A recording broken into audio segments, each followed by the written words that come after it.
No.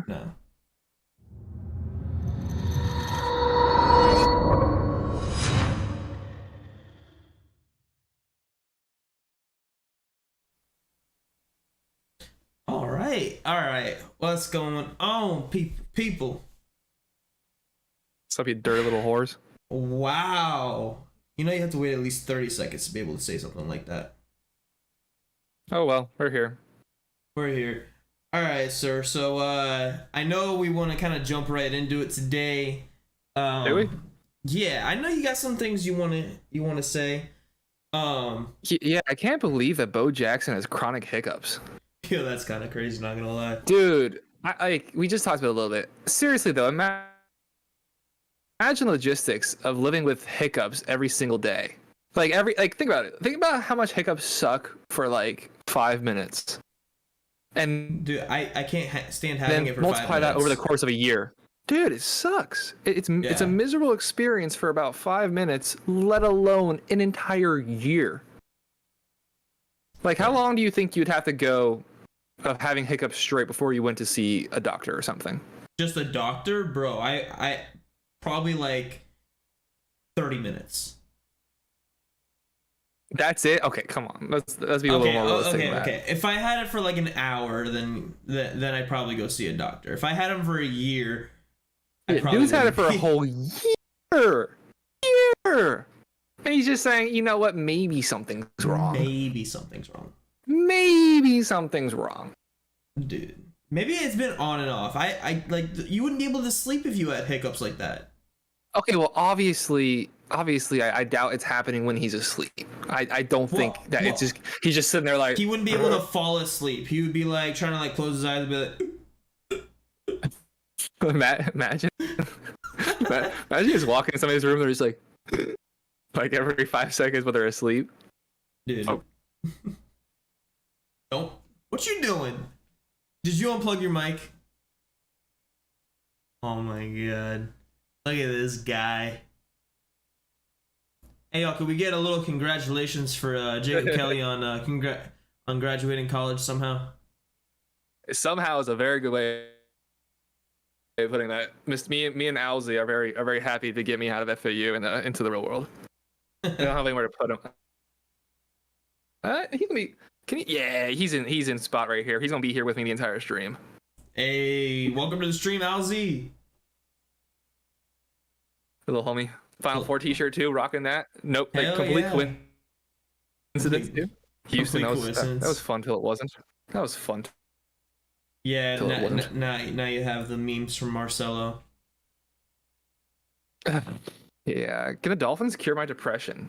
Will the Dolphins cure our depression? Now that is a very good podcast sentence. Title. That is a podcast title right there.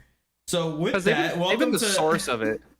You can go ahead. Well, welcome to MDS Live. We got 2 people in here now. Welcome in. Hey, and our dog Alzy.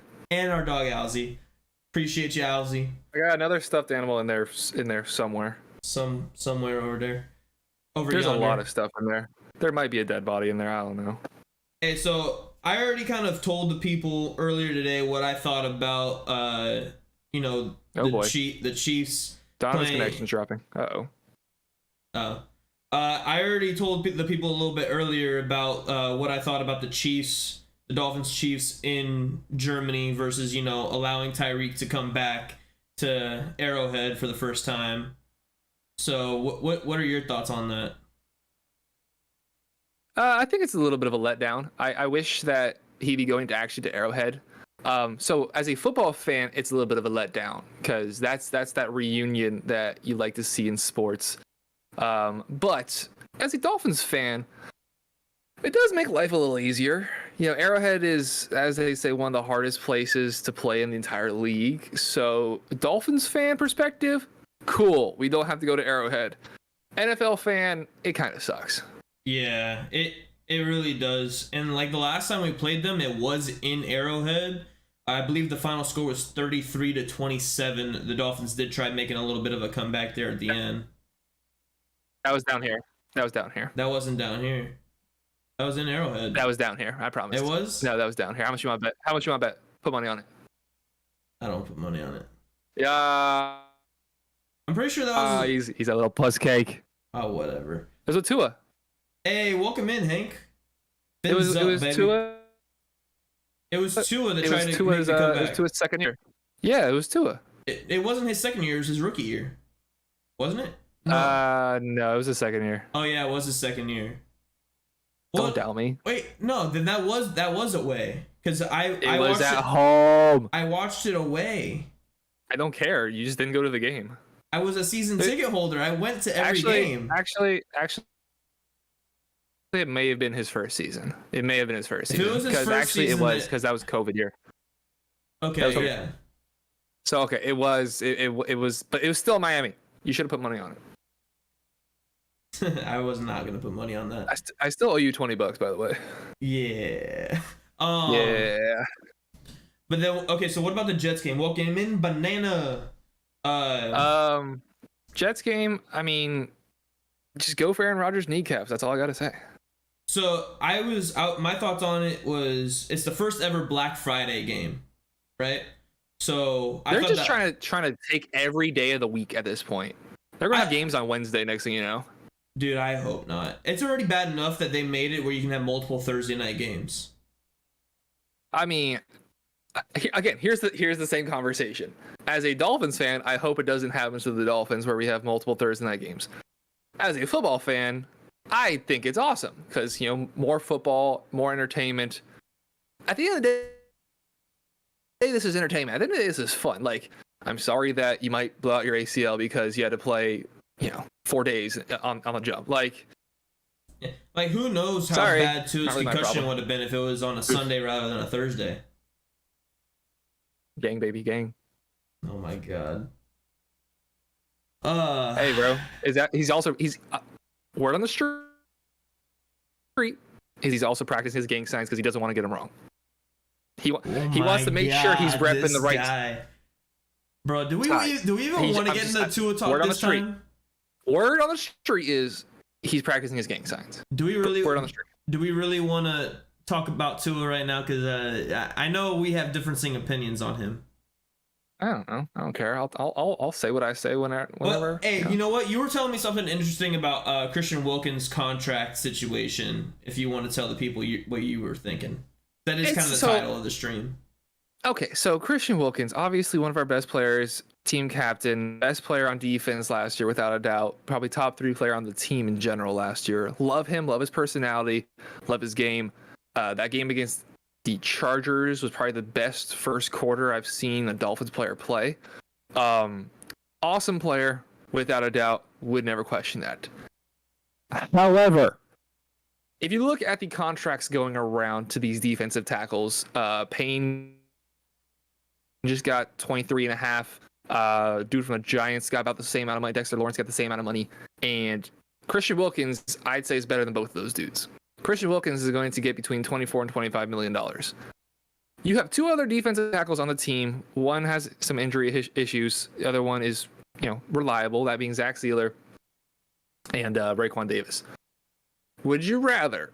And that's just it's kind of a question I'm just posing out into the stratosphere. Would you rather pay Christian Wilkins $25 million or Raekwon and Zach Sealer combined $20 to $23 million? I'm just saying, there is no infinite salary cap. Now, I do think we get him. I do think we get Christian Wilkins signed, and you know what? Because of how good of a player he is, there's no guarantees out of those 2 dudes. I'd probably do it, and just especially since he doesn't have any injury issues, which is something that is big, especially from an interior defensive lineman. When Raekwon can't stay on the field, Christian Wilkins, I think he's maybe missed 1 game, if that, his entire career. I don't think he's missed a game. I'm speaking out both sides of my mouth right here.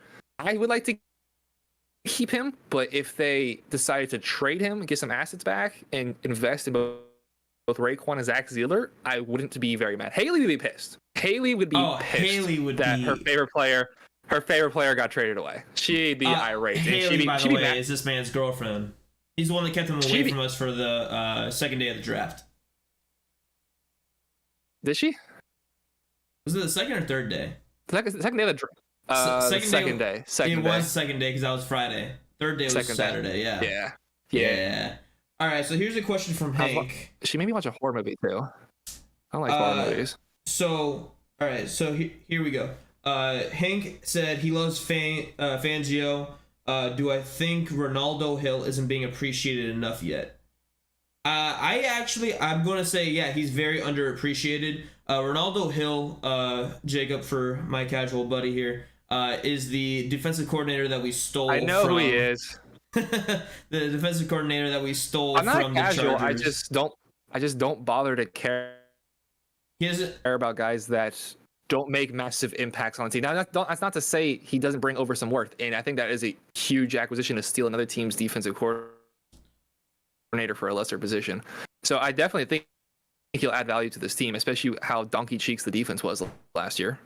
And on top of that, he's going to be the he's going to be the secondary passing game coordinator, defensive passing game coordinator. So, that's another extremely helpful asset, especially losing Surtain last year, from last year to this year, to FSU. That's more help for Sam Madison in that secondary, getting those guys, the help that they need.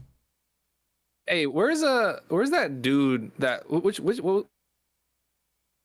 the coordinators that left at the end of last season that was going to be a coordinator that was a candidate to be defensive coordinator, you know what I'm talking about? You kind of had a little inside information on. Where's he at? I think he's staying with the Steelers. We're talking about who was that? I forget. Gerald Alexander. Yeah, Gerald Alexander. I may have just made that up, so don't actually trust that. No, that is in fact the dude's name. Is it? Yeah, I know things. Yeah. Almost Alexander. So, I'm sorry, bro. But yeah, it is Gerald Alexander. He's remaining with the Steelers. There's some. Okay, so Josh Boyer may have screwed over a few chances that he had, but we're not going to get into that. So a bad defensive coordinator made things worse, is what you're saying. Where is Josh Boyer? Did he sign anywhere? No, Josh Boyer's trash. He's not anywhere. So he's going to go coach some high school, be a defensive coordinator or defensive backs coach for some high school, like one of our other coaches used to be. Could be worse. Adam Gase is coaching baseball now. He's coaching baseball? He's coaching his kids' baseball team. Homie is so bad at coaching, he got relegated to baseball, the most boring sport in the country. Jeez. I'm not going to get into that. So $18 million. Angels suck. The Yankees have a worse record, so suck. Yeah, well, we're going to take your best player anyway, so suck it. $18 million with no state tax, sunny Florida contender, share some cash with Zach. He's talking about Wilkins. So you think Wilkins is not signing is going to accept $18 million a year? Yeah, that would make him like the 14th highest paid defensive tackle at this point. I just made that up. Don't actually quote me on that. That's unrealistic. He's going to get around $25 million. See, the only way I can see that happening is that, that's a team-friendly deal, is $18 million. So that ain't going to happen. If he wants to stay in Miami, but the thing is that it's not like, I'm going to say it, the Patriots, where you have 15 years of success before you to be able to be like, look, we are absolute 100% contenders in and out every single day. Like, I love Tua, I love Tua, but he hasn't proven himself to be able to go out and win a playoff game because he hasn't played in the playoff game. So I agree that we're contenders, but to really be good enough to have people take team-friendly deals at this point, I don't see that happening. Now, if we go out and win the Super Bowl, then maybe that incentivizes some people to take team-friendly deals to stay with a good contender for years on years on years. But also, on the other side of that, if we win a Super Bowl, then he already got his ring, so now he wants to go chase the bag. So there's another thing. But my thing with that is also, first and foremost, before I get into Christian Wilkins specifically, is fans like to assume that their guys just love the team, are loyal to a fault, and they're going to take team-friendly deals. That's just unrealistic. Dude went to Clemson. I have no idea where he's actually from in America.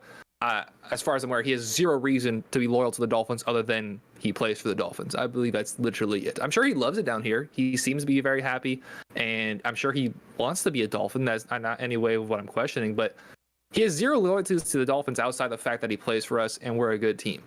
Interior defensive linemen usually don't have a high shelf life. They're smashing heads with the other team's offensive linemen, 300 pound on 300 pound every single play. They don't have large shelf lives, and they don't have long lives outside of football, unfortunately. Like, those are the guys that, again, they're just bashing heads over and over and over again. Yeah, Christian's getting his money. Christian's getting his money one way or another. He is not going to be like, you know what, for the team, I'll take $7 whole million less. Come on, man. It's a nice thought. It's a nice thought, but Christian's not doing that, and you expect him to do that. You're playing football. You're playing one of those dangerous sports in the world. You're not going to take $7 million less just to be a nice guy. He'll go play for the Texans if he has to get that money. We see what Shaq Mason's doing. We see a bunch of dudes just going to the Texans just because the Texans have a lot of money to throw around. I mean, there's going to be a team next year. The Panthers are going to be able to do that. For example, somebody's going to do that next year if we don't pay him. Look at Gesicki. That's a perfect example. Except he's not good though. Shut up. I'm not just saying that as a joke. No, I'm not even saying that as a joke anymore. Like, he's actually just not good at football. Like, he's so mid. So Gesicki, his wife, he met his wife down here. His best friend still is with the team, Durham Smythe. They've been best friends since they both got drafted in the same year. He loves South Florida. He has an apartment in Las Olas. Like, he has, once again, no state tax. So he had every reason in the world to stay, besides the fact that he wasn't going to get paid as much as he would in New England, and he wasn't going to get as much production or an offensive scheme geared towards him as he was in New England. And look at what we've done in terms of ever since he's gone. We've signed two dudes that had a combined 200 yards last year. We drafted a wide receiver to change positions. That clearly shows you what the team thinks of Mike Gesicki, that he is just not that guy. He had a couple great years, and maybe in a different system he flourishes. This is clearly not the system for him. And you bring in a guy who literally had less than 80 yards last year. You bring in Eric Saubert. I didn't even know that dude existed, really. And then Elijah Higgins played on the other side of the country. Again, didn't know he existed. Played wide receiver. And they decided those three guys are worth it more than having Mike Gesicki around. Well, we'll get back to the tight ends in a sec. How much does Zach Sealer get? He has comparable stats.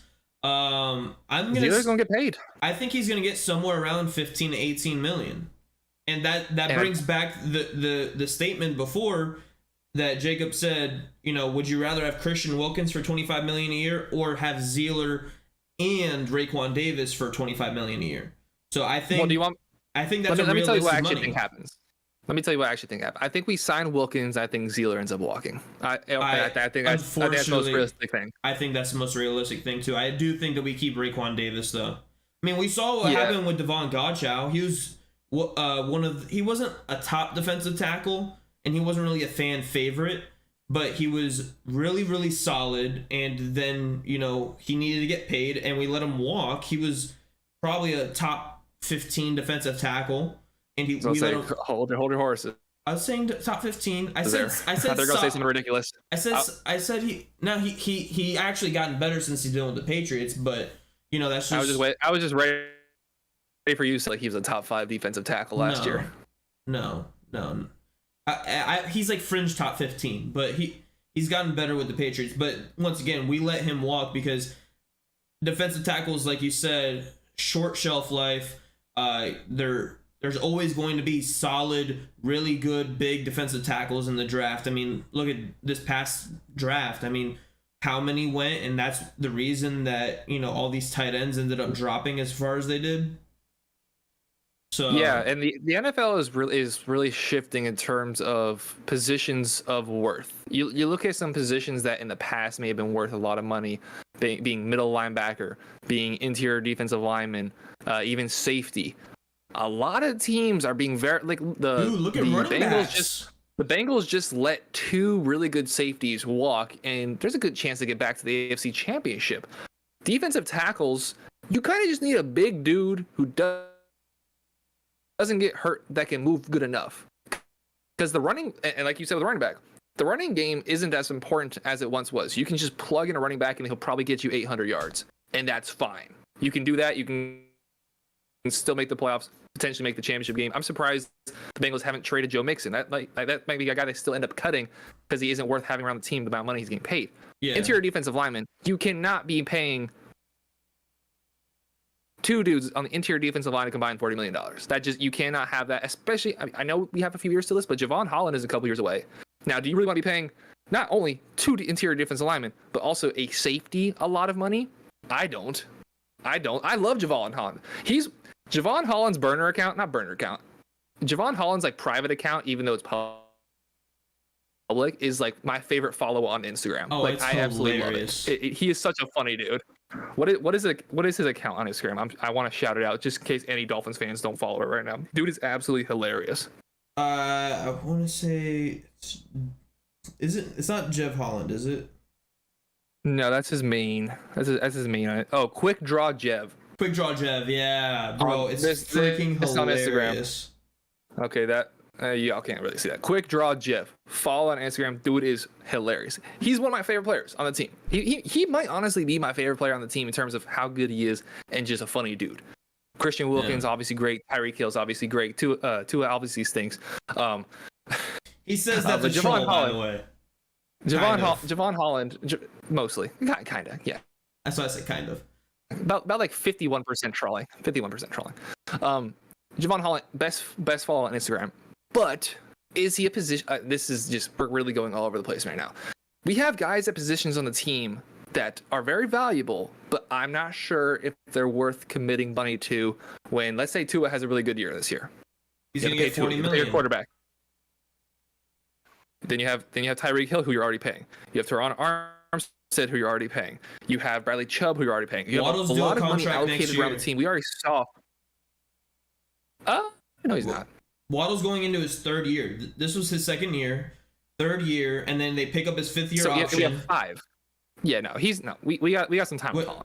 But you typically get an extension after year 3 or 4 if you're a first round pick. If you're a quarterback, yeah, but outside of quarterback, how many dudes? Look at besides Ezekiel Elliott, and we saw what he had to do to get that. Higgins is up for a contract, and he's probably going to get one before the beginning of the season.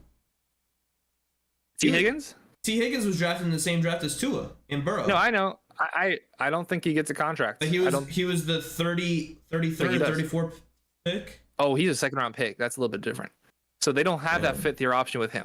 So that's a little bit different. But even then, I don't think he gets that contract. I think they just roll out how it is. And he's been putting up a fuss too. Like, just because you're mad and just because you want to get paid, I think it's been kept in house. Because earlier in this offseason, like, word got out that he seemed pretty frustrated. So, yeah. Well, I mean, he wants to get paid. I don't think he gets paid. I don't think. And then, back to our own guys. Javon Holland, we have a couple years. Well, we have 1 or 2 years really. He was a second round pick too. Do we pay Christian Wilkins? Do we pay Zach Zeeler? Zach Zeeler's undrafted. Zach Zeeler is a free agent next year. Wilkins is a free agent next year. James Phillips is the same class as Waddle. We don't have to worry about that. Yeah, but so was Javon Holland, but he was a second round pick. So he's going into his 3rd year also, and so he's gonna have to get paid after this year. Let's say your cornerback 3 ends up balling out this year. Igbo. Oh boy. Yeah. Took you a second on that one. I thought you froze. Well, you kind of froze, and then it kind of. But yeah, Igbo, he's probably gonna get traded before the season or at like the cut down. Not gonna lie. I still think he gets traded. I still think he gets traded to the Vikings. I really do. I think Brian Flores gets Igbo. Or the Steelers could also. I think Brian Flores would be like, "Oh my gosh, I made a horrible mistake." I think Brian Flores like, "I made a horrible mistake." Brian Flores tried to get him as much playing time as he could. Yeah, but now we all realize he sucks. No, that was Boyer. I realize he sucked. He sucked and then got better. Most people realize he sucked. Everybody but you realize he sucked. I have He all those any of you guys And that are then watching he that got have seen better. this man defend him. We had this conversation last week. We don't need to have it again. Well, I want to be here now because, like, voice of reason in the room, We've talked. Iggy's very good. unlike you. Igbenogany is at best. We're not going to talk about the same. Our cornerback 7. Our cornerback 7 at best. And you are saying he can be a cornerback 3 on any team. That is from your ignorance on other teams' cornerbacks, not because Igbo's a good player. You could not name me 3 cornerbacks on Arizona Cardinals. Name me 3 corners on the Arizona Cardinals. Corners, not secondary players. Buda Baker does not count. Name me 3 corners. Name me 3 corners on the Lions. You have a Detroit Lions syndicate. Name me 3 corners on the Lions. Vikings syndicate. Name me 3 corners on the Vikings. Yeah, you pulled it out of your ass because you don't actually know that he's a cornerback 3. You're just saying that into the ether. It doesn't make sense. You're just saying that because it sounds good to you. He's not a quarterback 3 on any given team. You can't even name me 3 cornerbacks on these teams. Can you? Is there a single team? Is there a single team besides the Dolphins that you can name 3 cornerbacks on their team? Just give me one team. Just give me one. Moron. Can you give me one? No, that's the point. You can't just say things like that. You can't just say things like that without knowing. PFF. Going based I'm off. the stats guy. And I'm the stats guy. You are the stats guy. You only ever bring out stats when you're losing an argument. I at least say when I'm going based off stats.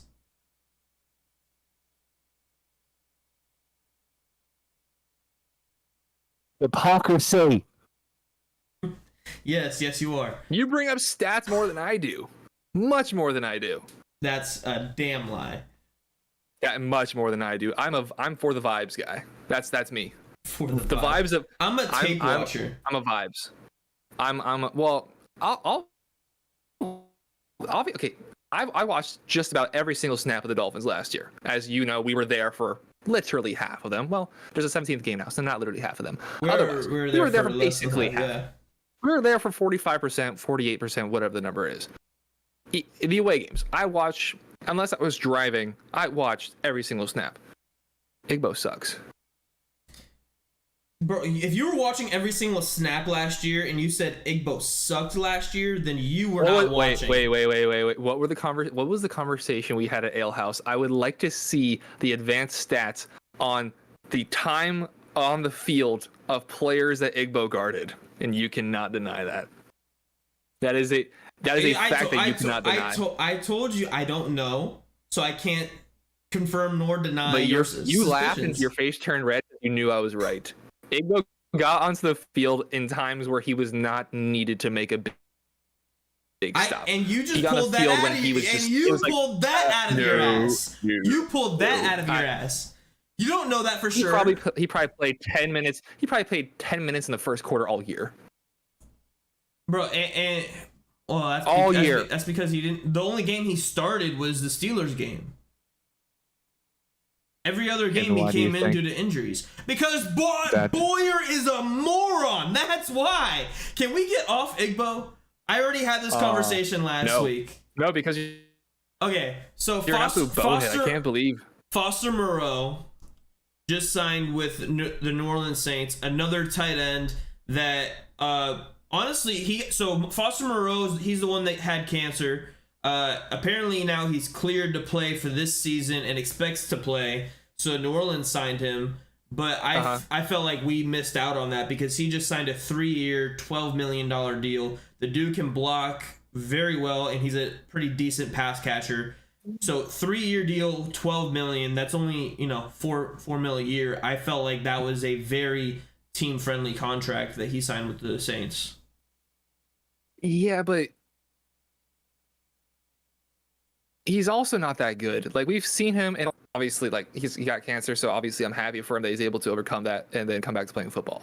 With that out of the way, he's had his opportunities to be the starting tight end when Darren Waller's gone down. We know that Darren Waller has had quite a few injury issues, and every single time the opportunity to step up and be the main guy, he just didn't come through. We've already got one tight end that is designated as a blocking. He has that role. and he all he he just needs to do that role well, and we can let other guys flourish in athletic ways and look and move the ball down the field. Foster Moreau, anytime he was really asked to go downfield, it was not there.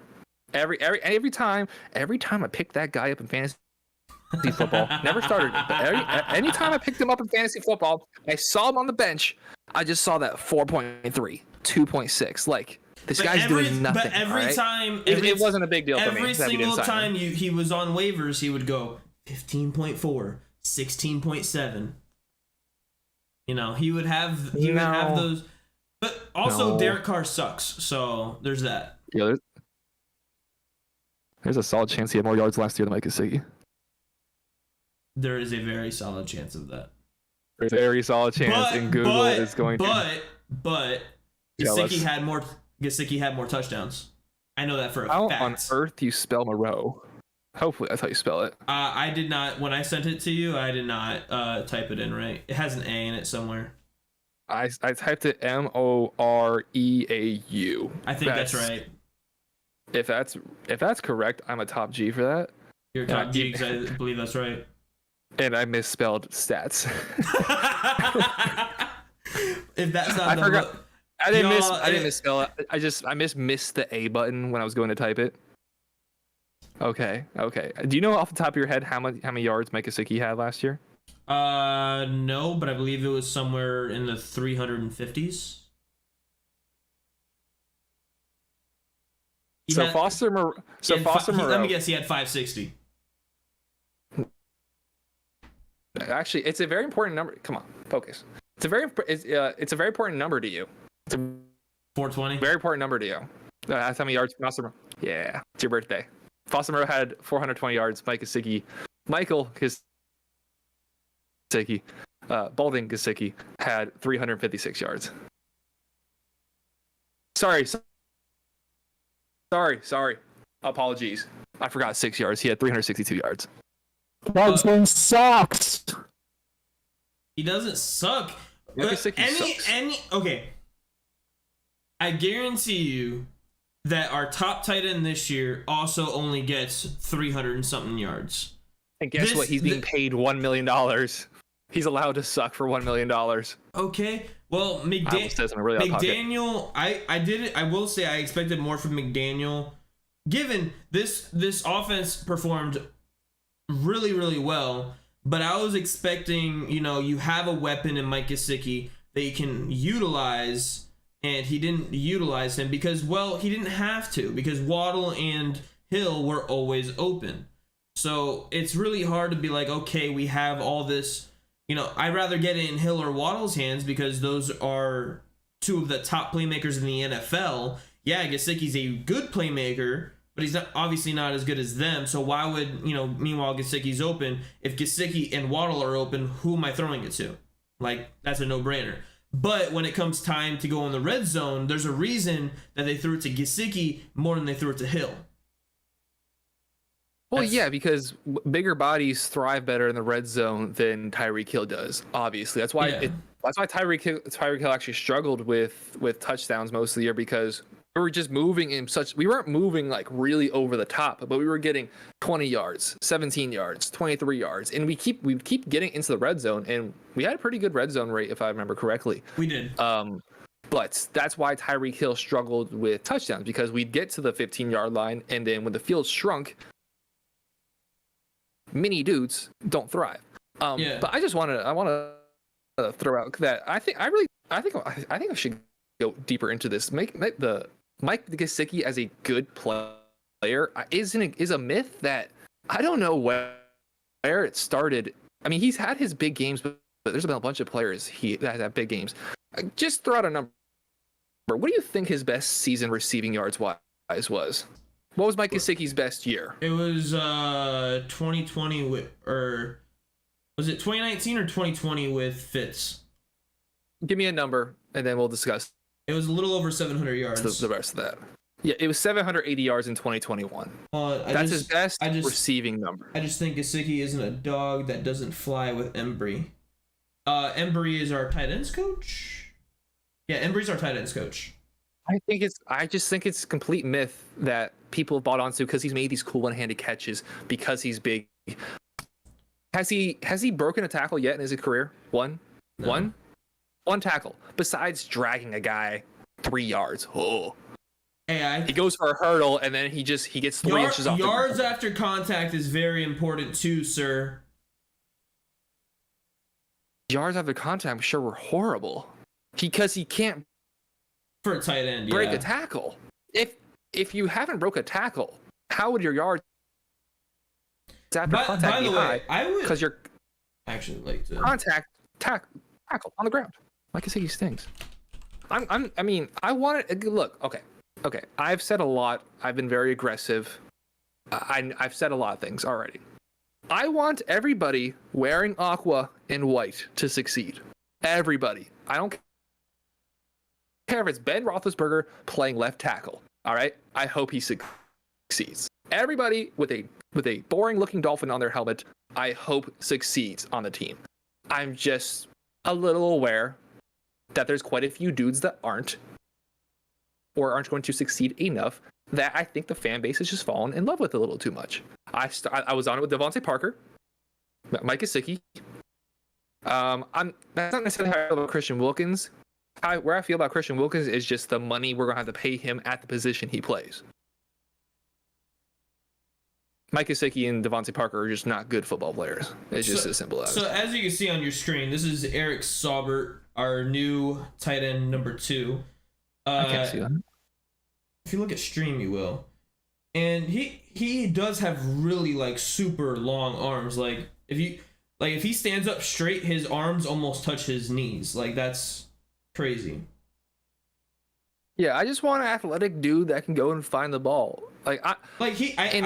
He supposedly, so this guy coming out of college, he was nothing but a receiving tight end, but yet in the NFL he has done nothing but block pretty much. Like he takes a couple screens. Yeah. He's like another Durham Smythe that has but everything I'm seeing right now on the actual stream, by the way, everything I'm seeing, like that's what I want the tight end to do. I just don't want to pay them over $8 million, like $8 or more million. Like there was a time last year where you remember our podcast we did in the beginning of the season last year where we were talking about whether we should trade Gesicki or keep him, and I flat out said we should trade him, and I was right. Just putting it out there. Yeah. But like you were willing to pay him like $15 million a year. Like I wouldn't pay him. I wouldn't pay him $5 right now. I changed my tone on that though, didn't I? After the season ended, you did. After the season ended, I said, "Look, I would love to keep him, but it took you that long to figure it out in the first place." I would love to keep him. However, I also didn't want to. I would like to keep him, but I didn't want to pay him.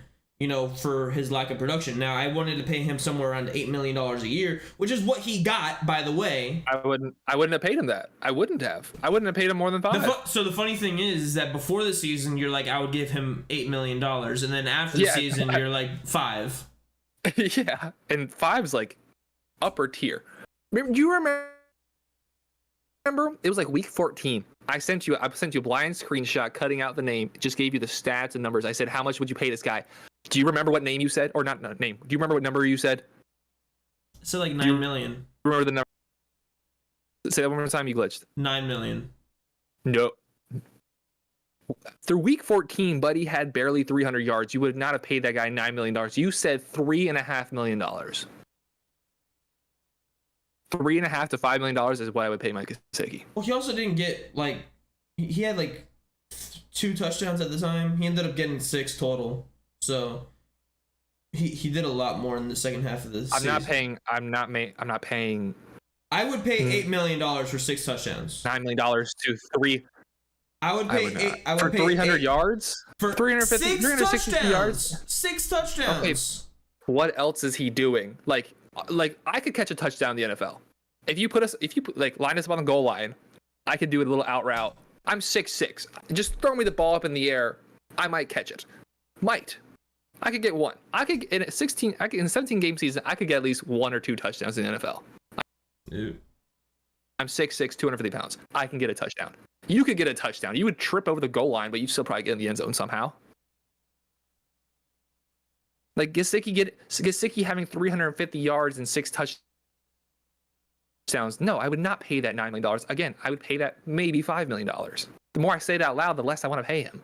If he was a 6th round pick and he did that, I know it's not right to hold guys' draft capital like throughout their careers, but it's just what happens. It's just what we do. If he was drafted in the 6th round and had those results, we would not be giving him that much money.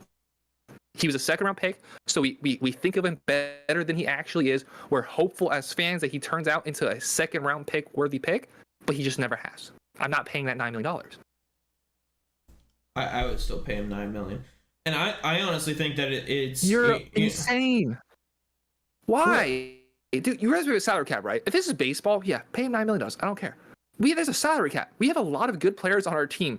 I guess that's also a thing about being a Dolphins fan. We're not used to having good players on our team, so we can justify overpaying a guy. I understand that. I understand your point there. Whereas now we have a lot of good players on the team. So how are you going to pay $9 million when we're already froze there? But okay, so how are you going to pay $9 million when we have so many guys on the team to pay? With Gesicki paying him $9 million for 2 seasons. Now, given he signed a 1-year, $8 million contract, which is kind of similar. I would have paid him a 2-year, 14 or 2 years, $15 million contract. 100% I would have. If you would have made it heavily incentivized, then I can get more on board with it. That's another thing. I love incentivized contracts. Possible contract. $8 million, $8 million is his base contract right now. So Hank, I've talked about this before. So Hank said possible contract for Dalvin Cook if he gets cut. 2 years, $10 million, fully guaranteed. I personally would love to do that. I don't think that's what he's going to get paid. I think he's going to get somewhere around 2 years, 13 to 14 million. Now, if it's a 2-year, $10 million guaranteed with incentives, I think maybe at that point he signs the contract, but that's still a heavy maybe because, you know, he's on the tail end of his career. He probably wants more money than not. But he also, I know he wants to play for his hometown team, the Dolphins, and I know he wants to compete for a championship. So those are 2 things, I'm not sure what exactly he would do. In Dalvin Cook versus Mike Gesicki, now their issues are different. Mike Gesicki, Dalvin Cook is a staying on the field issue. Like I have a guy I've had him in fantasy football a lot, almost every single year since he's came into the league. I've had him on at least one team. He gets hurt a lot.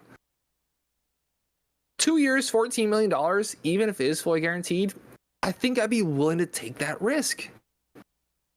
Mm-hmm. Let's assume we bring him in, and that means Jeff Wilson gets cut. Jeff Wilson won't get cut. Like Dalvin Cook. You cut out. What'd you say? Jeff Wilson won't get cut. He just signed a 2-year, $8 million contract with like 7 guaranteed. So it'll be Dalvin Cook number 1, Mostert number 2, Wilson number 3, and Devon Achane number 4. Ahmed and Gaskin will be gone. I'd venture to guess that one of Mostert or Wilson will get cut at that point because especially since Mostert basically signed the same exact contract. That is a lot of money in the backfield. I would say traded more than cut because once again they have guarantees in their contract. Okay. Well, they have. Yeah, I know what you're saying, but hypothetically speaking. But also, speaking, having. So say he signs a 2-year, $14 million contract. That's $7 million on top of. I believe Wilson's contract is structured so he gets 3.6 this year, and Mostert's contract is structured so he gets $2 million this year, and so combined. But the money is still eventually owed. Next season is going to come. Yes, but for this season, which maybe they get traded mid-season, but that going into the season, I still think we would carry all 3 of them. I do think now. I don't think any of them gets traded. What happened? Jimmy Graham got hit by a car. Oh no. He's okay, but he got a pretty big gash on his leg, but it's otherwise fine. It was down here too. It was in Miami. That doesn't surprise me. He did go to Yeah. UM. Yeah, that does not surprise me. Bad drivers in Miami. Who would have thought, right? I mean, how do you think, R.I.P. Haskins? You're driving around. Oh yeah, true. Well, unfortunately, I don't think that was the issue with the driver. Unfortunately. Anywho, those contracts that both Mostert and Wilson signed, that money, that money's going to get paid eventually, even though it's structured like to make this much this year. Well, next year is going to happen, so that money is going to have to get paid. I'd say in that scenario, trade away Wilson, have a backfield of Dalvin Cook, Raheem Mostert, A-Chain, and then Savon Ahmed, because he's very versatile in terms of he can play special teams and also just regular offense. I do think Ahmed. I would honestly, I think Dalvin Cook's that good that I would take that chance of, as much as it sucks to pay an injury-prone player $7 million fully guaranteed in a position where you can kind of just plug and play guys like we made it to the playoffs with Raheem Mostert being in and out of the lineup, Jeff Wilson having good games with Raheem Mostert, and then when he was by himself sucked. It's Texans funny how that works. Made the playoffs with that. Like the previous couple seasons, our running back core was like amongst the worst in the league, and we're on the doorstep of the playoffs, and it's not really on the running back core for why we missed the playoffs anyways. Yeah, because on both given before last year we didn't really have a good offense, but last year almost made the playoffs. Yeah, we almost made the playoffs with a horrible offense. That's just how good our defense was. But last year, having such a good offense, we didn't run the ball at all. Like throughout the first half of the season, I think we were like the lowest in touches per game. Like we didn't run the ball at all, and it's because our passing game worked that well. But at some point, what a running game coordinator should have realized is that the running game is important because it eats time and lets the defense rest. And I think Mike McDaniel acknowledged that. He's said over and over throughout this offseason that he knows that he needed to run the ball more. It wasn't that we couldn't run the ball, it's that we didn't run the ball. Yeah, and while there was definitely a lot of times where they should have ran the ball more, both trips to Buffalo, especially the first trip to Buffalo, definitely should have ran the ball more. We had to leave, majority of the game. We're the better team, majority of the game, and then you lose that game part in which because we couldn't and just didn't run the ball. And I was saying before about how we nearly made the playoffs with that bad backfield. I would then turn into my reasons why I would bring in Dalvin Cook. Good players win football games, and having him on the field obviously is the biggest concern, which sucks. That availability is your biggest concern about a player, because if he's not on the field, I mean, Teron Armstead, look at him. And look at the offensive line with Teron Armstead versus without Teron Armstead. Mostert and A-Chain in the backfield by themselves, I would trust enough to kind of look like last year, where if we go to it more, maybe it has more success. But then you add Dalvin Cook to that while Tua is still on his rookie deal, I would do it. I would do it too, 100%. It would scare me. It's not my money. So find a way to make it work. So I'm kind of more willing to throw around money because, again, not my money, and it's kind of on them just to find a way to make it work. But good players win football games. And Tua under a rookie contract, Dalvin Cook is a really good player when healthy. I think he is a bit overrated even when healthy. Like last year, he was really bad. Like especially against us, like he was horrible until that last round of the game where he busted out for like 50 yards or whatever it was. He had a lot of games like that last year where he was horrible and then would have a big run. And a lot of times didn't have that big run. But like you said, I do think he's a little overrated, but I do still think he's a very talented player, and I would be willing to take that risk with him. But like you said, good players make good plays at great times. And look at the Buffalo game.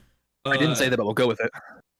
But look, I remember watching one of their primetime games. It wasn't the Buffalo game, but it was like another game that was really close at the end, similar to that. And Dalvin Cook literally just took a screen for like 60 yards for a touchdown to have the go-ahead touchdown.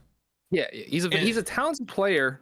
I do think he is a bit overrated, but I think he's good enough that he's worth that. But so another thing with Dalvin Cook that I was telling you a little bit is, and I tell everybody, is that he's a pass catching running back. And what we lacked a lot in the offense last year, besides running, was checking down. So Tua held the ball a little long sometimes because he was trying to get someone open downfield rather than just checking it down. And when he did throw it to Mostert, Mostert would either drop it or had like whatever. But in the 49ers game, we threw the ball 3 times to running backs and 2 times it was picked off. So yeah, Jeff Wilson tripped over the 37-yard line. He tripped over the 37-yard line, and then there was that other pass that he practically gave to the defender by tipping it back in bounds. Yeah. And Dalvin Cook is a pretty decent receiving back. He's not quite the likes of Christian McCaffrey, but not really anybody is. But when he's fully healthy, and now could caveat into this conversation about how the offensive line still stinks.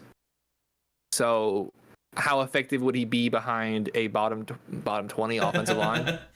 Here's or bottom 10, I guess. Right way to put it. Here's a good question for you. Why not Derrick Henry? We can all dream, I guess. Because the draft. here's the reason why. Because the draft's over and Tennessee's not giving him up for next year's draft pick. That's why. Hey, if he's worth the first, he's worth the first. No, I'm kidding. No, I would not give up a first for him. I love Derrick Henry, and I know that he's an absolute monster. But we all know that he's going to be, he's going to be falling off a cliff here in a couple years or so. I think I'd give up a first for him still. Really? I think he's that good. That yes, he is one of those guys that we're assuming that the bottom's going to fall out eventually. But if it doesn't yet fall out, he is amongst. I think even still, Derrick Henry is very underrated. I think it's because he's a Tennessee Titan, and literally nobody on earth cares about the Tennessee Titans. If Derrick Henry was a Steeler, I think people would be saying he's a top 10 player in the game. I'm sure people do say already he's a top 10 player in the game. I think he'd be cemented as a top 10 player of the game. I think now, while Christian McCaffrey is probably the most versatile back, I think overall Derrick Henry is just the best running back because you give that guy the ball and he's going to destroy the other team. He has games where he'll have 2 yards of carry. Then he'll have games where he'll have 7.5, 8 yards of carry, and he'll go 25 carries for 202 yards and 3 touchdowns. He has that in his locker to have a game like that. Do you want to talk about when everybody thought he was a bust in his rookie year? That was hilarious. It wasn't his rookie. It was his first 2 or 3 years. And that's part because Tennessee's offensive line was horrible. Well, they also had, who was it? He was adjusting to the league. It was the running back that was in Dallas. Then he went to the Eagles. Then he went to Tennessee. DeMarco Murray. DeMarco Murray. He was behind DeMarco Murray. And at the time, DeMarco Murray was one of the best running backs in the NFL. So. Oh, dude, he had a great year with Tennessee. 100%. When he joined over. I think he finished as a RB4 in fantasy. I had him. Dude, he was balling. We can't afford him. You guys going to give Wilk the bag. All right, Hank's trying to talk us into giving Wilk the bag. You might want to talk to Chris Greer about that, bro. I do it probably ultimately at the end of the day. He's a team captain, one of the best players on defense. But it is at the very least a conversation. So Drew Rosenhaus talked about. So Drew Rosenhaus represents Zach Sealer. I'll be right back. Yeah. So Drew Rosenhaus represents Zach Sealer, right? And Zach Sealer. He talked about Zach Sealer. I believe he also has Raekwon Davis. And so he talked about them a little bit a while back, and he was saying that, he was on ongoing discussions with the Dolphins. And I do think that, Zach Sealer, he may take a front-loaded, I think they try to make it work where they try to front-load one and back-load the other. And I think the back-loaded is going to be Wilkins and the front-loaded is going to be Sealer, although I would do it the other way around. I mean, at the end of the day, that's the same exact money, though. Let's say Zeeler makes $2 million, and then Wilkins makes 25, and then the next year, you push it down to you have to deal with it. Okay, so as of right now, say Zeeler signs a 3-year, $18 million a year contract, right? So this year he's going to be making 6. Next year he's going to be making 10 10, and then the next year he's going to be making whatever else he's owed. But then you have Christian Wilkins, who you give him $25 million a year, and the first year he gets $30 million. The next year he gets like $10 million. Then after you have those 2 seasons where those 2 seasons, at that point you're probably gonna have to get rid of one of them, or one of the other pieces that we have, Jalen Ramsey, Xavier Howard. Like, we have so many pieces that we're paying a lot of money to that it's going to be really hard to pay every single one of them. And so now Greer is a salary cap guru. I will have to give him that. So he can rework the salary cap, but it's also how much does Ross want to pay. Now, right now, Ross is paying everybody because he wants to win a Super Bowl. So what happens when we do win that Super Bowl? Or if we win it, say we win it within the next two, say we win the Super Bowl in the next 2 years. After that, I don't want to be like the Rams. My brother, we have not won a playoff game. I won understand. a playoff game basically in my lifetime. Basically in our lifetime. Basically in 50 years. The words "when we win the Super Bowl" should not be in your vocabulary right now. Okay. But it just should not. It just should not. So, but what happens? What happens in 3 years if we don't win a Super Bowl, and we still have all these guys to pay? Does Ross still keep paying up because he wants to win a Super Bowl and he believes that this team can in 3 years, or does in 3 years, if we win the Super Bowl, say it out loud, my brother, when we win the Super Bowl in the next 3 years, what happens after that? After that, I don't think Ross really, he's going to want to just stay within the salary cap, maybe go a little bit over, but not go, because right now we're like $40 million over, which is like the second highest in the NFL, just because of all the converted bonus money. Everything you just said is definitely true. Before I say what I say, everything you just said is definitely true. There's one thing though. There's literally one thing that is going to make or break our salary cap, and that is whether Tua Tagovailoa is a good quarterback. 100%. Because that means multiple things. If he sucks this year, okay, welcome to the team, Caleb Williams. Welcome to the team, Drake May. If he's good this year, and then we have to pay him, and he continues being good, awesome. That's obviously the goal. Is you have our quarterback, he's in the system already, he ends up being good, and he takes us to dreamland. If he's good and we end up having to pay him, yeah, obviously guys are going to have to leave. But again, look at the Chiefs. They're more than willing to let Orlando Brown, one of the best. It was Orlando Brown that left, or was the other guy? Orlando Brown. Orlando Brown's on the Bengals now. He's on Bengals now. Yeah, they're like, all right, you know what? We'll figure it out, because they have one of the best quarterbacks in the game, even though he's making $50 million, and they're saying things that, okay, they're going to find a way to pay him even more money. They're just like, okay, we'll figure it out. The Bengals, when Joe Burrow does get paid. Jacksonville, when Lawrence gets paid. Out west, when Herbert has to get paid. You'll pay your guy and be like, all right, we'll figure out the rest, because the quarterback is that good. With Tua and the Dolphins, if he is that good, cool, we'll figure it out. What happens if he's good this year, we lock him into a contract and regret it?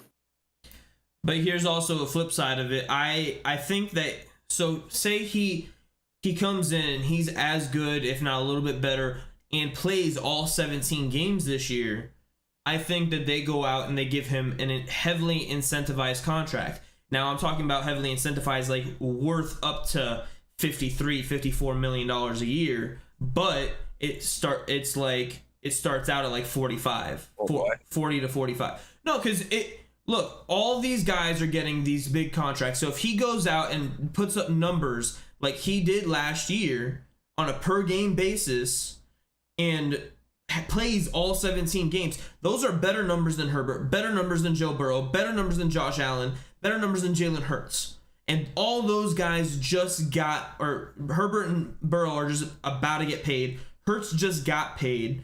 Lamar just got paid. They're talking about Mahomes is going to get they're going to redo his contract, so he's the highest paid. So on a per game basis, if he plays as good as he did last year, he was one of the best quarterbacks in the NFL. Numbers He was certainly wise. very good. I'm not. No, I don't want. And I get hindsight 2020. Absolutely. I don't want to turn this into a Tua conversation, because you can boil every conversation to a conversation. This is a money conversation, because Tua is 2 years away. If he is our guy, 2 years away from getting paid. You can note, like, you're 2 years away from no longer being able to. We'll just shove it down, or we'll bring it all forward. Like, you're dealing with a contract now. His agents are gonna get if he plays good this year and plays all 17 games, his agents are gonna try to get him paid next offseason. So we have 1 year. Yeah, well, his contract will begin when his 5th year runs out. No, I'm saying, like, they'll sign it, but that begins at the end of the 5th year. That's when it begins. So either way, when it hits the books, it hit the books after the 5th year. The 5th year extension goes through, and especially like you just said, how they're being paid, and like, look at the Dallas Cowboys right now. Do you think they're very happy that they gave Dak Prescott $45 million? The Minnesota Vikings. Do you think they're very happy they gave Kirk Cousins that big fully guaranteed contract this time 2 years from now? What do we think the Giants are going to be feeling about giving Daniel Jones? I think the Giants made a mistake. Almost, if not actually fully guaranteed contract.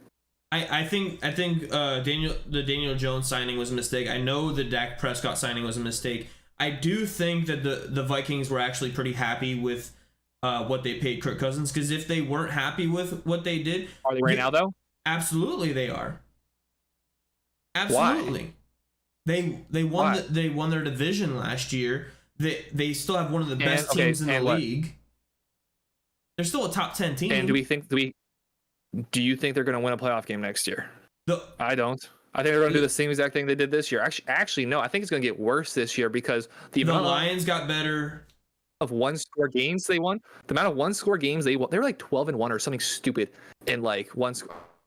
I don't remember if that's the stat, but it's like stupid stat like that. Like, it's just unfathomable that that's something that's going to repeat. I think you're looking at instead of a 13-win team next year, I think you're looking at a 9, 10, 11-win team next year who is have to compete with a different Packers team, going to have to compare with a better Bears team. They're going to compete with a better Lions team. I don't think they win a playoff game next year, and part of it is because they're stuck with Kirk Cousins as their quarterback. You want to know what's funny though is, so the year before last year, they had a similar issue with one-score games, but instead of winning all those games, like this year they were like 7 and 8 wins or something. Last year they were like they lost like 7 games that were one score. Tua and family will never leave McD. Can you imagine him with another coach? See, if Tua won't leave necessarily, which is why I think that I think on a gurney. Shut up.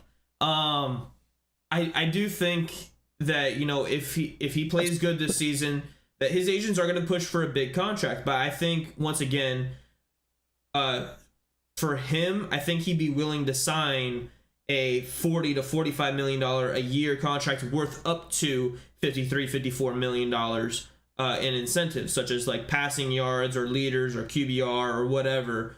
I do think that he would do that to stay with McDaniel. Now, on the flip side, if he were to leave, it necessarily won't be his option. It'll be the team that was like, yeah, bye. Yeah. Like, what's the threshold this year? So we're going to his 5th year option, and next year there's some pretty good quarterbacks in the draft. How many games does he have to play? What's the most amount of game? What's the most amount of games Tua can miss next year? We're like, okay, that's enough. 2. If that. If he misses an important game, such as a playoff game, or if he misses another playoff game, he's done. 100%, he's done. I have to agree. If he plays all 17 regular season games and misses a playoff game, he's done. I don't care. Like, I love Tua. And the easy argument against that would be these arguments against that be like, well, Lamar's missed their playoff game. Well, they didn't make the playoffs 2 years ago. Missed the playoff game last year, and he's missed each of the last 4 games in back-to-back seasons the last 2 years. Well, Lamar has a ridiculous upside that Tua doesn't have. I think Tua can genuinely win us a Super Bowl. I as much as I've said about Tua, I think Tua can win us a Super Bowl with weapons around him, with an offensive line, with a good offensive coach, which he does have. He has the weapons, doesn't have the line. If everything is right, I think Tua can win us a Super Bowl. But you are operating on such fine margins in order to get that. Lamar Jackson can sling it now, as well as being, the most mobile quarterback in the league. He has that upside that Tua doesn't have, and that's why his contract. You know what? You just got to find a way to pay the guy. Yeah, but look at the Ravens now. So he is a Ravens fan. Like that's his second team. I just really like the Ravens as like an organization, except for when they play us, then I absolutely despise them. But like I love Lamar. He's from down here, and then they finally give him some help with Zay Flowers, who's also from down here. OBJ. They finally put some weapons around him. They finally get him an offensive coordinator that's competent. So finally. So, but he won MVP with an incompetent team. Like, okay, incompetent offense. Hey, Greg Roman should be a head coach right now. Whatever. Dude's a bum. Oh my god. Didn't he signed Dude with someone? Didn't he? Greg Roman's an absolute bum. I don't know. I think he's an offensive assistant somewhere. What, the Arena Football League? He's an assistant on Antonio Brown's team. Antonio Brown's team, the one that didn't pay any of the coaches or players. Oh my god. Yeah, they were in tandem together. That's why he wants to be a Raven so bad, because Greg Roman probably talks good about the Ravens. Until they fired him because he's a horrible coordinator. It's about time that they fired him. That was like 3 years overdue. And there were still some people that believe. There were still some people that believe that he wasn't like the problem, because he's like, oh, they had no weapons. It's like, besides the fact that they had no weapons, they never just the offense that they ran. Like you ran it like you had weapons and you didn't. Let's try to create the worst possible coaching staff.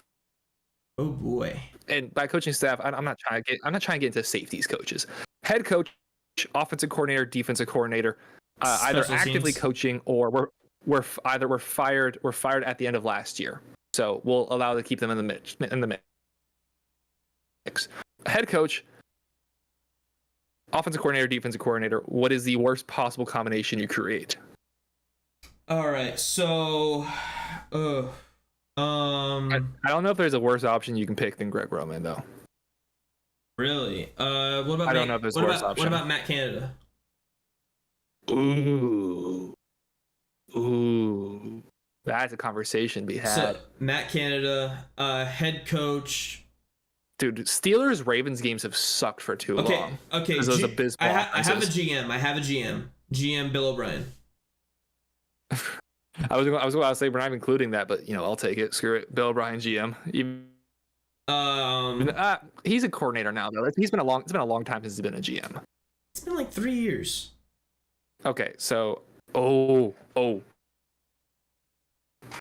offensive coordinator Matt Patricia. Yes, Matt Patricia, offensive coordinator. Okay, I can't believe defensive coordinator. That's gonna be something we talk about like when we're 50 years old. Okay. Does anybody remember our defensive coordinator after Vance Joseph left? It was Matt Burke. Dude, you're just breaking the rules. I said actively or we're fired at the end of last year. Actively or fired at the end of last year. I didn't hear that part. You keep going in and out. Actively or fired at the end of last year. Defensive coordinator. Or fired at the end of last year. So Matt Patricia was fired at OC. Boom. Head coach. Who's the worst head coach that has a job right now? Can we count? Bill Belichick. Oh my god. Can we count?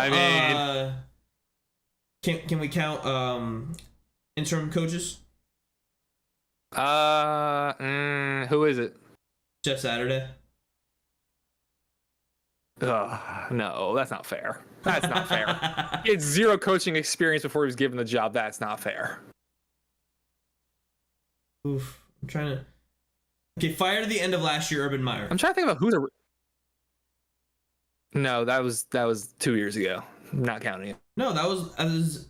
Or I'm talking about not Doug last. Peterson was Not their coach last year. Not last season. I'm talking about. Was fired? No, was just fired. Was just fired. Oh, Chargers head coach Staley. Thank you, Hank. Brandon Staley sucks. Absolute fraud. Thank you, Hank. Okay. Defensive coordinator. Defensive so Brandon coordinator. Staley, Matt Patricia.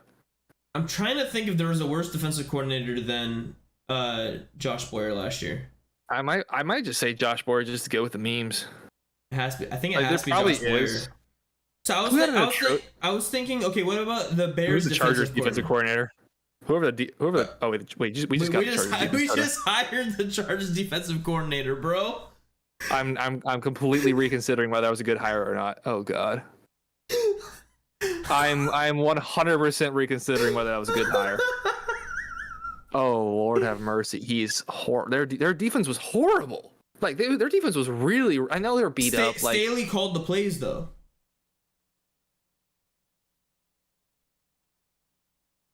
But okay, their defense was already so bad, and Staley did not trust him to call defensive plays. He never trusted him. I mean, and now we already established that he's not a good coach. But okay, what about what about the Bears defense? They also just didn't have anybody. Like I'm not sure if that's a fair thing to say. Like their best defensive player, their two best defensive players, they traded them halfway through the season. The Chargers didn't have any of their stars. Khalil Mack and Joey Bosa were Even gone when they for did like have half them, the. though. Like the Jaguars just walked into Los Angeles and said, "Hello, you are my son now." In the playoff game, in the second half, which you slept through, right there on that bed. You slept. They just too. said, "I did sleep, but it's also my bed, so it makes sense that I'm asleep in my bed." Whoa! You were sleeping horizontally, and I had to wake you up because of the game-winning field goal kick. I'm like, "Hey, they're about to win." You're like, huh? What? Like no fucking way! What did I miss? I had to rewatch that game afterwards just to see how great it was. And Mainen was there. I'm just going for the defensive coordinator. I'm just putting Josh Boyer in there. Screw it. Yeah, Josh Boyer. Josh Boyer. For the memes, great. Josh Boyer sucks. For the memes, geez, Brandon. How did Brandon Staley keep his job? Like, if Budenholzer got fired and Budenholzer won a championship, how did Brandon Staley keep his job without a championship? It's different in the NFL. Without a playoff win. No, it's not. This is a conversation that can compare. You haven't won a playoff game. You've had so many suspicious moments. You have arguably a top 5 quarterback in the league. You have you have a very talented roster. Time management. Again, that's his fault. Yeah. That was another thing I was adding on. Yeah. Oh, okay. I thought you were saying that to offend him. Like, who? Like, are you serious? Like, there's Seahawks just and Browns so much... D were pretty bad. Yeah, but they kept their no. Seahawks actually had a pretty decent defense last year. Seahawks wasn't that bad, and they're all like 10 years old. Yeah, they had like 3 rookie starters that all were like on the all rookie team. Random question, kind of on topic. What coaches do you think are on the hottest seat going into the season? Vrabel. I think Stefanski has to be on that list. What? Vrabel, yeah. I think Kevin Stefanski has to be on that list. I like Stefanski as a coach, but like, what has he really done besides win Stefanski against a really bad Steelers team? He beat a bad Steelers team. Like, congratulations. Well, let's go division by division. So I would put Josh McDaniel. Yes. So that's AFC West. But also, are they still too broke to be able to afford to fire him? I don't know. But so ability-wise, like, yes, but like, can they actually fire him is the question, and hire a new coach, because they're still paying off Gruden. True. But still, I think he's on the hot seat. So that's AFC West. That's the only one in the AFC West. NFC West. Staley. Come on, bro. Oh, Staley. Yeah, sorry. Yeah, he's still there. We already forgot. NFC West. I think Pete Carroll is fine. I think they're all fine. Arizona. Yeah, especially the Cardinals just got a new guy. There's got to be a guy. You can't really Yeah. put him on the hot seat when he hasn't coached All right, so down yet. AFC North, that would be Bengals, Ravens, they're fine. Steelers, he's obviously fine. Browns, Stefanski, so that's 3. Stefanski. NFC North, I would say Green Bay's coach. Dan Campbell. Dan Campbell has to be on the hot seat a little bit. Dan Campbell. So that's 5. So I have Green Bay's coach on there also. LaFleur. Mike LaFleur. Yeah. Yeah. LaFleur probably should be there. The color works better. The Bears. He's in his 2nd season, so I wouldn't say it yet. He's in his 1st season. 2nd. No, didn't they fire the dude last year? No, he was just hired last year. Who is their coach? It was the Browns offensive coordinator, I believe. No, they have a defense. No, it was the. Is it not the Eagles defensive coordinator? Oh, he's the Colts coach. Who is their head coach? I know it's a defensive guy. I know that at the very least. I know it's a defensive guy. I think it was the Colts defensive coordinator. Okay, yeah, it was a Colt. Okay, maybe you're right. Maybe it was in his 2nd year. So he's in his 2nd year, and then O'Connell, he's fine. So then AFC South, D'Amico Ryans is okay. I already said Peterson's Vrabel. solid. Peterson's solid. Who else is in the AFC South? Yeah, but say what other team is even in that division? Texans, Tennessee, Jags. Who's in the AFC South? Oh, it's the Colts. And they haven't. Oh, it's so weird. They're in the AFC South. It's so stupid. Why are they in the AFC South? Why are the Cowboys in the NFC East? So NFC South, New Orleans. I think he could be, but I don't think he is. Dennis Allen stinks. Dennis Allen's not a good coach. He should be on the hot seat, but I don't think he is. Just not a good coach. They also have Jeff Ireland as their assistant GM. Dear God, that's probably why he's the coach. So there's Dennis Allen, Tampa Bay, absolutely. Oh jeez, I think yeah. that's the top 3. I think he should have been fired. I don't think he's a good head coach. Yeah, he's not. I think he's a great coordinator. Great coordinator.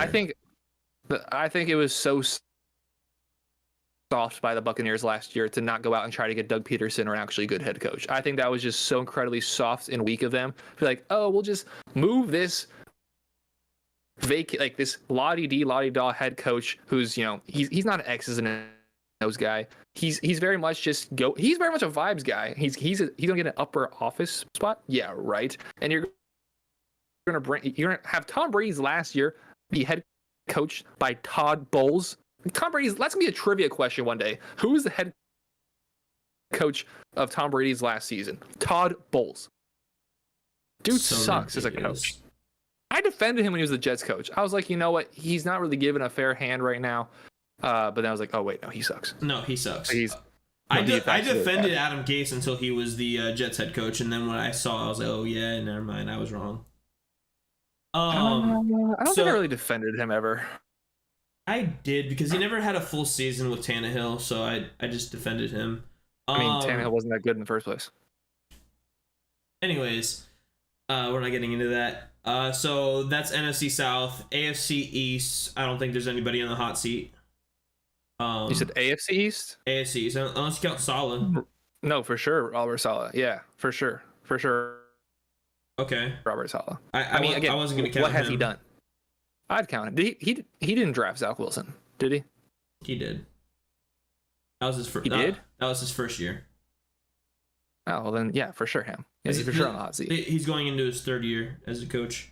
I think he will succeed, but he's for sure on the hot seat. Now, Belichick I think will never actually be on the hot seat.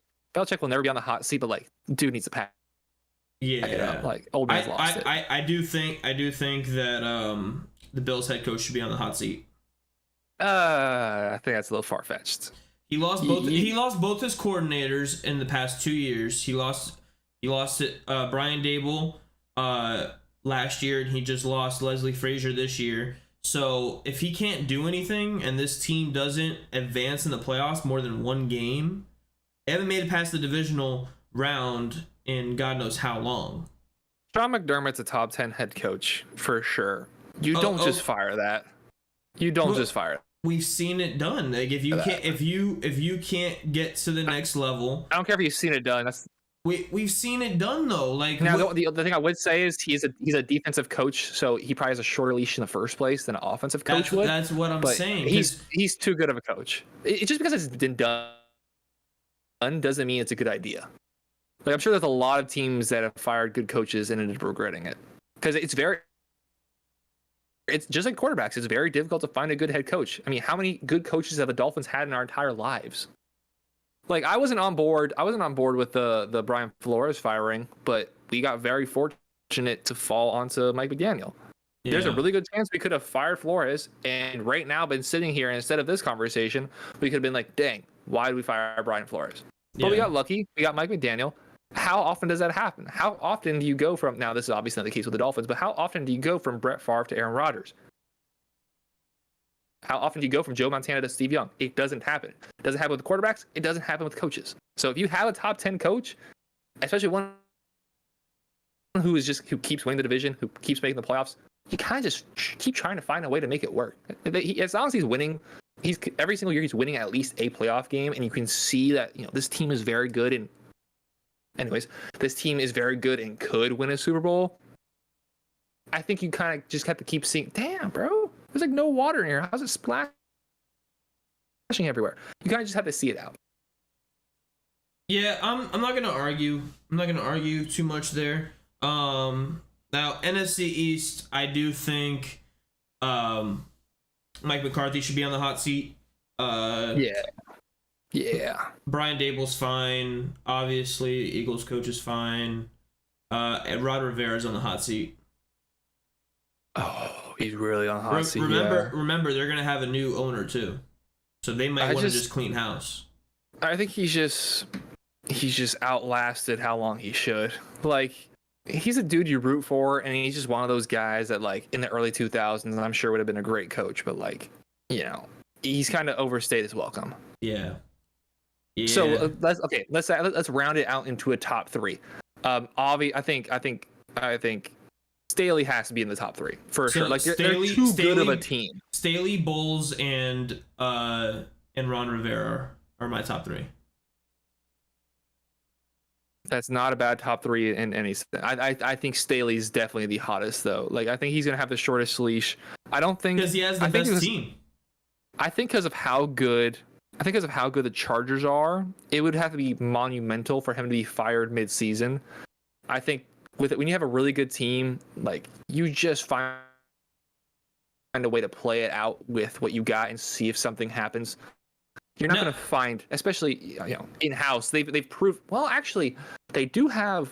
I could definitely see him being fired and they promote. I was just about to say that. I know who. What's his name?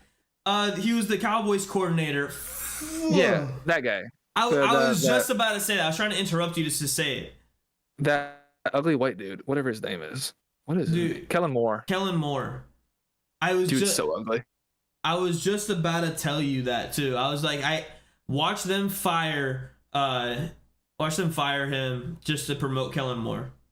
Quincy Grimes just missed a wide open layup. Oh boy. Wide open layup. That being said, let's get to wrapping this up so all you Dolphins and South Florida sports fans can get back to watching the Panthers and Heat close out their games today, or close out their series today. Panthers is 0-0. I've been watching both games for the past like 35 minutes. 0-0 going into the first intermission. The Heat are up 16-12 with 3.5 minutes left in the first. It's been a pretty dead game. Yeah. So let's wrap this up real quick so let everybody get back to their South Florida sports. Go Owls. Go Owls. Wow, my finger just cramped. All right, guys. Bye. Bye. Say, I'm very glad Owlsy joined us for the stream. Bye, Owlsy. Maybe he'll be a mainstay. As I am an Owl and I'm a graduate. Him and I are in this together. Real quick before we leave, do you think Cedric Wilson gets traded this season? Oh, absolutely, dude stinks. Cool. There's your answer, He Hank. sucks. Sorry for the delay on that. Didn't see that comment. All right, I'll see. Cedric Wilson's awful. Probably like a 7th-round pick 3 years from now. We will see you guys next week at 7 p.m. Hopefully not during a game, unless there is a game we might actually go to one. So, deuces, everybody. Hope y'all enjoyed the stream.